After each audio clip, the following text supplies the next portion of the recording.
boa noite. Hoje eu tô aqui para mostrar algumas curiosidades. Aí eu pergunto para vocês: você tem ideia do que você realmente está comendo empacotado? Porque o que é natural a gente sabe o que a gente está comendo, né? E o impacto que isso vai causar no nosso corpo. Agora, os industrializados, você realmente tem ideia do que a informação nutricional do rótulo desse industrializado é o quanto ela representa para o teu corpo? Quanto o seu corpo vai ter que trabalhar ou o que você vai realmente receber depois que você estiver consumindo esses alimentos? Então, eu queria mostrar alguns alimentos só hoje, mas mostrar de verdade assim a representação de açúcares, o sal e a quantidade de gordura que você está consumindo quando a gente consome determinados alimentos. Isso porque hoje em dia bastante gente consulta rótulo, né? Informação nutricional. Tudo bem. Você sabe realmente distinguir todos os açúcares que estão inscritos ali naquela embalagem? Então, normalmente a gente procura por glicose, né? Quanto de glucose, quanto de açúcares contém aquele alimento. Porém, a maltodestrina, né? A maltose, são alguns tipos de açúcar. Só tem sal quando está escrito sódio, ciclamato de sódio. Então, existem inúmeras denominações que ao final, quando a gente soma, tem uma quantidade assim que a gente acaba subestimando do alimento. E aí eu queria mostrar visualmente, porque eu acho que é mais fácil a gente entender o que a gente realmente está consumindo e é mais fácil daí você avaliar e decidir na hora de fazer uma escolha, tá? Então eu vou começar com o suco de caixinha. Então eu tenho aqui um suco de caixinha e na embalagem dele, ele me fala que ele tem 19 gramas de carboidrato. Tá ok. Quanto isso representa, né? Quanto realmente de açúcar e de outras coisas que tem dentro dessa caixinha. Então, nesse suco de caixinha, tem essa quantidade de açúcar. Só nessa porção. Tudo que eu mostrar hoje vai ser relacionado à porção que eu estiver falando. Então, um suco desse tem essa quantidade de açúcar, tá? Então, você imagina que tudo isso de açúcar dentro dessa preparação que você está consumindo ou dando para alguém consumir. Isso, independente de marcas, tá? A quantidade, a variação é bem pequena. Então, só para a gente ter uma ideia visual. Aí, saindo do suco de caixinha, eu vou para o suco de pacotinho.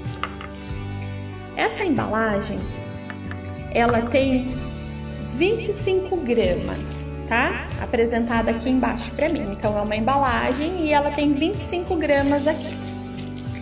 Dessas 25 gramas, 23 gramas são açúcar. E 1 grama é sal. Então, de 25 gramas, eu tenho 23 de açúcar e 1 grama de sal aqui dentro. 24 gramas, certo? E sobra 1 grama, essa mesma proporção aqui de sal, para os corantes, para os conservantes e para a dita fruta que falam que tem aqui dentro também, tá? Então, é açúcar colorido, né? Aí, tem aquele achocolatado que a gente compra, consome ou manda de lanche, né? A caixinha do achocolatado. No achocolatado, nessa porçãozinha do achocolatado, nós temos 1,5 gramas de sal, tá? O sal aqui, eu vou falar sal, mas eu tô falando de tudo que tem na composição desses alimentos relacionados a sódio.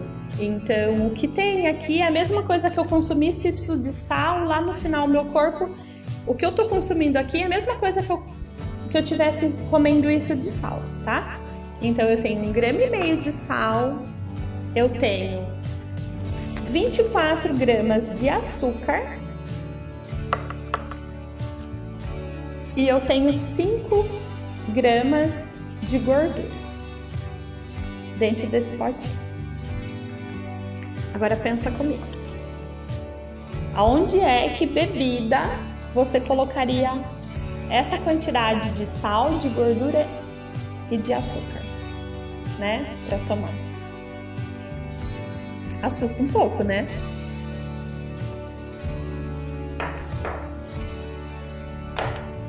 Aí eu trouxe também uma batata. Aquela batata de pacotinho, né? Açúcar e gordura. Esse pacotinho é de 40 gramas, não é o pacotinho de 100, tá? Então, num pacotinho de 40 gramas, que outras marcas ele é menorzinho, mais gordinho, ele tem, no final, nosso corpo vai trabalhar como se você tivesse comido essa quantidade de açúcar e ingerido essa quantidade de gordura final, tá? Vai variar um pouquinho os meus frasquinhos, porque eles estão guardados, então alguns eu coloquei óleo para representar e outros eu coloquei uma gelatina, tá? Só para ser representativo. Então a cor, mas é a representação de gordura, tá bom?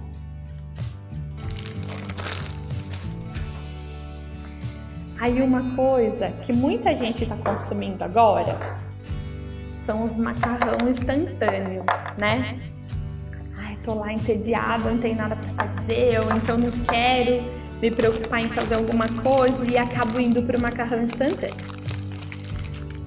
Então, um pacotinho desse, o que eu tô trazendo aqui de representação do macarrão instantâneo, eu não tô considerando os temperos, porque dependendo do tipo, né, se é carne, frango, tomate, galinha, é um tempero diferente e a composição é bem diferente. Então, eu tô fazendo a composição aqui representativa apenas do macarrão.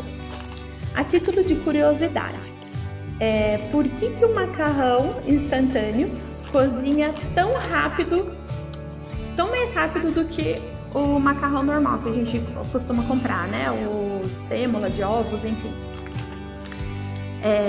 O macarrão instantâneo, ele passa pelo mesmo processo de fabricação que as outras massas passam. Porém, o que acontece?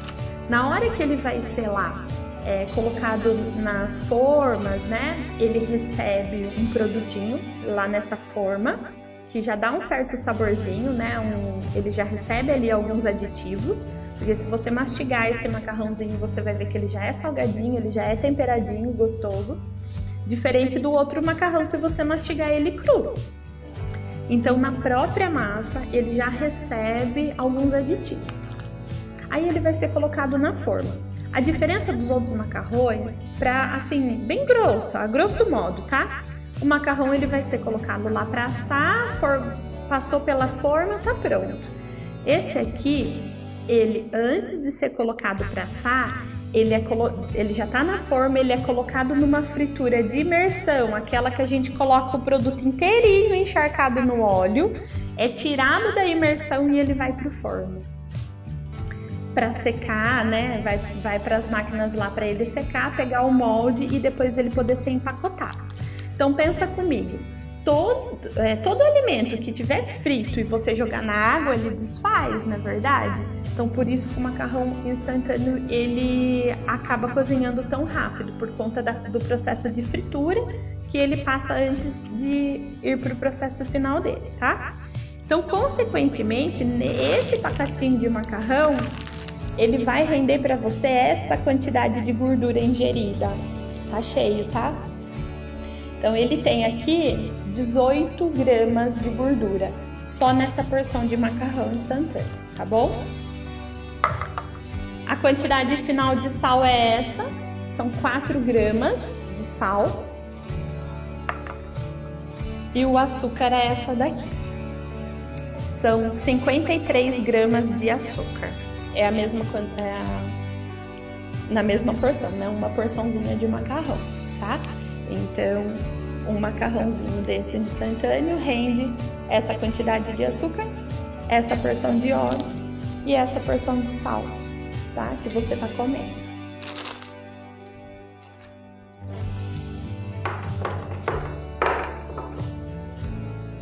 Aí, ainda falando de massas, eu vou trazer a lasanha pronta. Então aqui eu tenho aquele pacotinho de lasanha pronta, que é individual, não é porque no mercado existe a porção individual e a porção família. Essa embalagem é a da porção individual, tá? É que ela tá aqui rasgada, abertinha, mas é aquela porção individual, então é considerada porção para uma pessoa. Então essa porção de lasanha congelada, ela rende para o seu organismo metabolizar essa quantidade de gordura. Então a gente tem aqui 36 gramas de gordura para o corpo metabolizar só dessa refeição, 5 gramas de sal e 74 gramas de açúcar, tá? É bastante açúcar, né? Então, não é só o açúcar que tá escritinho ali na embalagem, é tudo, toda a composição que faz parte aqui e que o nosso corpo vai transformar lá no final da digestão nessa quantidade de açúcar no seu sangue, tá? Isso aqui é que vai estar disponível depois da digestão dessa porção de lasanha, de uma refeição. Aí, agora na quarentena, a gente tá em casa sem nada pra fazer e vai assistir um filme. E para assistir o filme, você pega lá um pacote de biscoito recheado. E o seu foco, claro, que é no filme. Às vezes não precisa nem do filme, né, gente? Você senta lá com esse pacote na mão e quando você vê, acabou o pacote. O que eu vou trazer aqui não é o pacote, tá? É uma porção. A recomendação do biscoito recheado relacionada à porção são 4 biscoitos, tá? Então, o que eu vou trazer aqui é referente a 4 biscoitos recheados, não o pacote. Gordura, tá? São 45 gramas. Aí fala, nossa, tudo isso em 4 biscoitos? Vai no biscoito e principalmente no recheio, né? Aquela cremosidade do recheio é gordura. A gordura é emulsificante, é ela que dá cremosidade nesse sentido, tá? Então, por isso essa quantidade toda de gordura. Essa quantidade de sal, né? Não chega a ter 1 grama de sal, tá? E essa quantidade final de açúcar, de 4 biscoitinhos. O açúcar aqui tem 45 gramas, então. 45 gramas de açúcar, tá? Para 4 biscoitos recheados.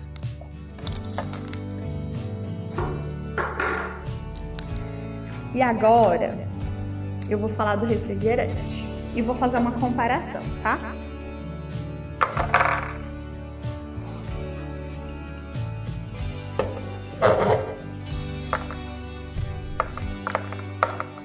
Então, os refrigerantes, eu nunca parei para prestar atenção nisso, mas acredito que todos eles tenham a versão normal e a diet, né, a zero.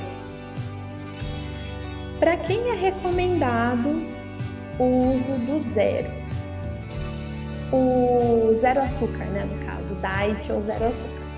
A recomendação é apenas para o paciente diabético, para o paciente que está com algum problema em metabolizar a glicose. Do contrário, não existe recomendação nenhuma para que você consuma produtos que não sejam considerados normais, vamos dizer assim, né? Que não tenha nada de recomendação de restrição. Restrição de caloria normalmente está direcionada ao produto light e não diet, tá? Se você fizer uma breve comparação, alguns produtos diet são mais calóricos do que o produto normal. quando você compara, né, dois produtos da mesma natureza, um tradicional e um diet. Alguns produtos eles são mais calóricos porque ele não visa caloria. Ele visa sim um ajuste da indústria para que o paciente diabético, a pessoa que tem algum cuidado com o consumo de glicose, possa consumir o produto dele e não ter as consequências que o consumo da glicose faça, tá? Então aí o que acontece? Eu vou tomar um refrigerante, eu não sou diabética, eu escolhi por tomar o refrigerante, não sou diabética. Eu vou tomar o refrigerante tradicional. Eu não vou escolher o diet. Por quê? Meu metabolismo consegue metabolizar açúcar. O diabético não. O diabético consegue metabolizar os adoçantes produzidos. Então, a indústria trabalhou para incluir algo no mercado para que essas pessoas tenham acesso ao doce, né? Vamos resumir assim. E para mim, que não sou diabético, isso vai me fazer muito mal, porque eu não tenho essa fragilidade com a glicose. Então, o meu corpo vai se estressar, vai trabalhar muito mais para conseguir metabolizar os adoçantes, tá? Então, assim, uma latinha de refrigerante, ela vai fornecer para o meu corpo essa quantidade de sal, vamos dizer assim por dizer, né? 1 grama de sal na porção da latinha. E essa quantidade aqui de açúcar, tá? São 39 gramas de açúcar. Aí pensa comigo. Você tem a possibilidade de escolher um suco ou refrigerante. Qual suco você adiciona essa quantidade de açúcar e essa quantidade de sal? Nem o suco de limão, nem o suco de maracujá. Por mais azedo que esteja, você não vai precisar colocar essa quantidade de açúcar para adoçar na mesma proporção. Então, olha o quanto a gente está forçando o nosso corpo, sem contar todas as outras coisas que fazem parte da composição, né, desse tipo de bebida.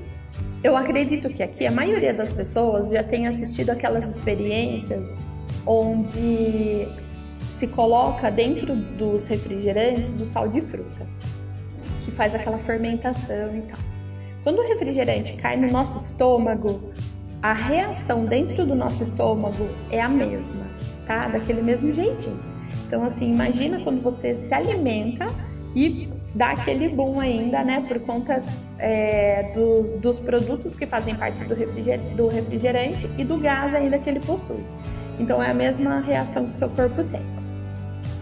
Aí, eu vou mostrar o refrigerante zero açúcar, né? O sem açúcar. Ele tá errado? Não, ele realmente não tem açúcar. Para ele não ter açúcar, ele vai ter adoçante e também os outros componentes. Essa é a quantidade de adoçante na mesma proporção, né? Para a mesma medida do refrigerante tradicional. Essa é a quantidade de adoçante usada para adoçar esse tipo de alimento, de bebida. Em contrapartida, ele dobra, são 2 gramas de sal, não é uma a mais. Por quê? Porque o gosto residual dos adoçantes é forte, então ele precisa equilibrar os sabores, então com isso ele precisa aumentar a quantidade de sódio e de alguns aditivos que fazem com que ele precise do dobro de sal ingerido. E aí eu pergunto a mesma coisa, né? Quem usaria essa quantidade de adoçante para uma porção, né, de 300 ml de suco, por exemplo? A gente não usa tudo isso, né? Aqui eu tenho 5 gramas de adoçante, tá? Então, a escolha pelo diet, principalmente pensando nos refrigerantes, se a sua escolha for o refrigerante, o diet só para a pessoa diabética, que realmente precise fazer a restrição do açúcar, né? Porque do contrário você vai estar forçando muito o seu corpo a metabolizar, a trabalhar tudo isso. Você está fazendo uma sobrecarga renal muito grande, né? Então a quantidade de água que você precisa ingerir para o seu corpo conseguir eliminar e tirar todo esse açúcar final no seu sangue é muito grande. E a gente tende a não tomar tudo isso de água. Então toma muito cuidado, tá? Mesmo numa escolha esporádica, você precisa tomar bastante cuidado com a escolha que você vai fazer e depois com a quantidade de água também que você vai beber para que o seu corpo tenha o menor impacto possível para isso. Eu acredito que dos alimentos que eu trouxe hoje são esses. Espero que vocês tenham gostado. Tô aqui para responder todas as perguntas que vocês quiserem relacionadas a esses alimentos ou a outros que vocês possam ter dúvida.